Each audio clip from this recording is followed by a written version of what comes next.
Ubwa nyuma y'umwebembezi w'ihanga kumarurizo kuhumuraho ekiro cy'erizoba yatandika izoba rya kabiri mu bicweke bya Busoga kushero bagizi kandi erizoba yasibe mu district ya Bugweri hamwe na Namutamba. Uriyo muhwezo w'enganzi y'ihanga wo kubanza Rebecca Rutwara Kadaga mu kugamba kwe yashaba abantu abo mu district ya Bugweri okurekeraho ebyo byona ebyabireho mu bwiro buhwireho nukwe bahagire ekibina cya NRM eki nawe arukuhagera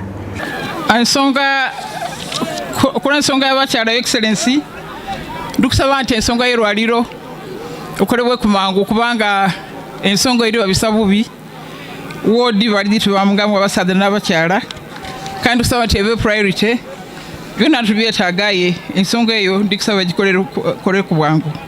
Uri omuhwezi wa chairperson w'ekibiina kya NRM Kigongo Alhaj yashaba abantu ababusoga okugira obumwe bakwatanise nukwe barinda obusingye obw'ekibiina kya resere. Movement bw'eneebaawo nga mugiwadde obululu bungi neddako egenda kubakolera ebintu bingi n'olwekyo mugiwa obululu bungi munagiwa nkubira wadde omulanga nti bannange tiwali kiyinza kukolwa nga tiwaliwo mirembe.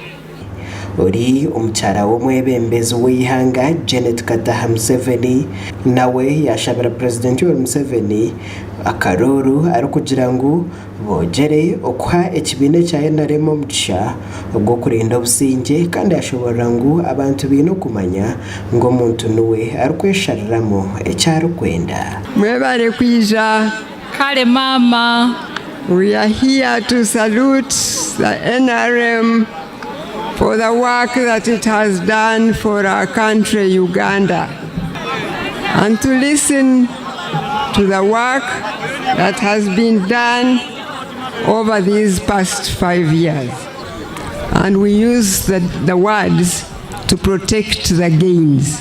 Omukarura kawire district ya Bugweri ariyo wa opposition Robert Kyagulanyi akabasa okuhangurirayo ariyo mwebembezi w'ihanga na n'obururo burukwengana emitwaro 2.39 oburukora % y'obucweka 5.7 n'obutanyagurika mukaga buri 10 kandi NRM ekabasa kwihayo obururo burukwengana omutwaro gumwe kashanju 4.28 oburukora % ya 3.8 n'obucweka mushanju abiri 10 amubembezi w'ihanga anho yashabira abantu bona abarukubiha ahamuramwa okukora ebintu birukubagasha kubari kwesisira.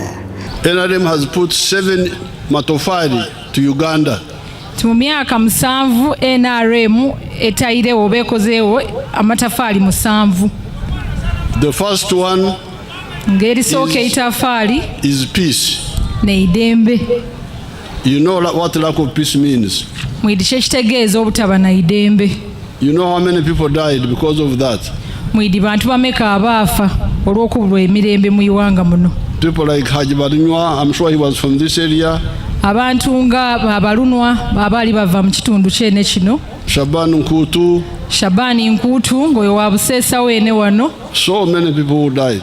Omwebembezi w'ihanga yashaba abantu bo mu bicweke bya Busoga abino kwijuka abantu ababire no baruga mu bicweke ebi abaferiro mu ntaro ahabw'entaro ezabire ziriho obwire bari kujagwa abantu ba Busoga bakabonabona munonga. Omwebembezi w'ihanga yashaba abantu abo mu bicweke ebi okukoresa omugisha ogw'enkora za government nka Parish Development Model entandikwa hamwe n'ezindi ekyari kugira ngo abo bona abajumbiro mu nkore zona bature obugiga. Development has got 2 parts. Tenkulaakulana NRM ejawizamu emirundi ebiri. There is what we call economic infrastructure, which my daughter can translate as emisingi ebyenfuna. Omusingi ogwo kubyenfuna. Then the other one is social infrastructure omusingi gw'ebyembeera y'abantu n'omusingi oguli ku mbeera by'abantu. Ogwo yahabura abantu ba Busoga okwehara eby'obutegeki abarikwijana bababihabiha bariko baraganisa ebintu ebi batari kubaasa nokwe bakabaremesa okukora emirimo yabo.